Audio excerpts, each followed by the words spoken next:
paintings were stolen. The Picasso was appraised at $20 million. Well, that hardly seems worth stealing. You're not a detective. But I was an investigative reporter. It's an occupation that's been cheapened by the digital age, like president. Hello everybody, welcome back to Screenstars. I'm here today to bring you my review for the 2022 crime comedy film Confess Fletch, a film that is directed by Greg Mottola and it stars Jon Hamm, Marcia Gay Harden, Kyle MacLachlan, Lorenzo Izzo and John Slattery. Now the film essentially is the third on-screen outing for the character of Fletch. The first two films starred Chevy Chase back in the 80s, and he's back after a long hiatus. And the character Fletch is based on a series of books. Obviously, the films were made the character famous through Chevy Chase. And Jon Hamm plays Fletch in this film. And the film essentially focuses on him getting drawn into a murder mystery surrounding the art world. He essentially is dating a rich daughter in Italy. Her father has been kidnapped, a lot of valuable paintings have been stolen, and Fletch is tasked with tracking down these paintings so that they can be used to ransom to get her father back. With Fletch being Fletch, he gets into all sorts of trouble along the way and indeed gets accused of being a murderer himself. Right. What are my thoughts on Confess Fletch? Well, I have to be honest, guys, I didn't even know this film existed. I didn't even know it was in the pipeline, which surprises me really because I'm a big fan of the Fletch films, especially the first one. The Fletch film, was it 85 when that came out? Something like that, with Chevy Chase. I think it's right up there with Chevy Chase's best films and certainly best characters. Fletch Lives didn't do as well, but I actually don't mind Fletch Lives as much. It gets a little bit silly, but hey, it's Fletch and it's a comedy and it's Chevy Chase. It's kind of what you expect. So, genuinely, guys, I was kind of going into this film not knowing what to expect. And part of me was kind of hoping I was going to hate it because, for me, Fletch is Chevy Chase. And I have said over the years, and probably on this channel a few times, because I know I have reviewed the original Fletch on this. I'd done a classic film review for that a few years ago. I did think this was a character that was due to be resurrected. And especially now, after the success of Knives Out, you know, the Daniel Craig film, and the sequel that is coming out shortly in a couple of months on Netflix, that is already getting rave reviews. Murder mysteries, to some degree, are very popular again. So it absolutely does make sense to bring this character back. Does it work, though? Well, honestly, guys, I have to say, I was pleasantly surprised by this film. And that's someone going into it almost wanting to hate it. So I didn't go in with it with the right mentality. But it did win me over. It softened me. Do I think Jon Hamm is as good as Chevy Chase? No. But he does a fine damn job. He doesn't get far off, I don't think. You can really see the DNA of Fletch in his performance, in his character, that sarcasm, that quick wit, the goofiness, the intelligence but used in the wrong places.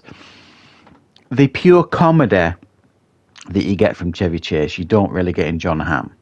He's a little bit more of a serious character, but still with a level of goofiness. And you'll understand when you see the performance. I think he's caught the essence of Fletch, but modernised it, I suppose, is the best way I can put it. And I was actually quite impressed with Jon Hamm, especially when you consider that Chevy Chase obviously is a comedian turned actor who is known far more for comedy than serious roles. And it's the other way around with Jon Hamm.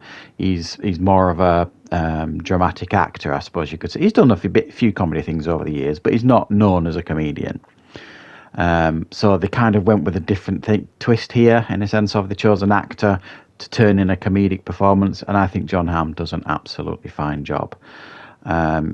If someone had said to me, a few months ago, who would you pick to play Fletch? I don't imagine Jon Hamm would have even made my top 10 list, but I think he really does a good job, and I was quite impressed with him and his performance.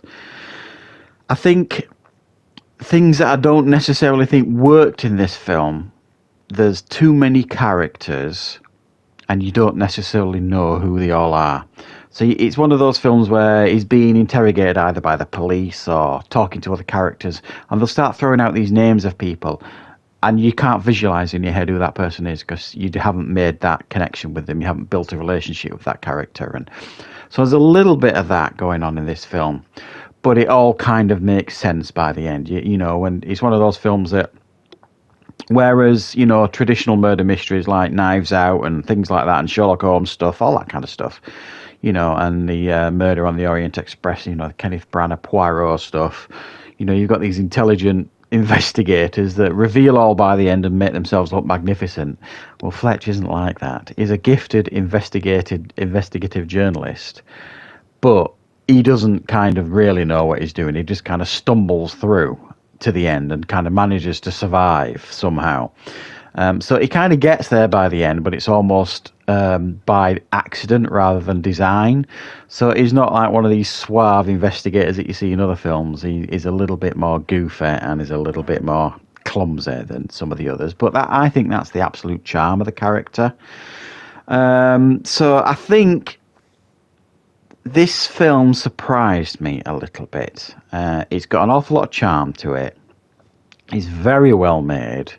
It's got some great performances by everybody. And it does genuinely make you chuckle.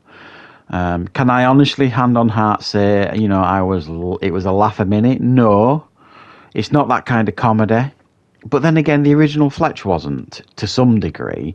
It was more of a comedy than this.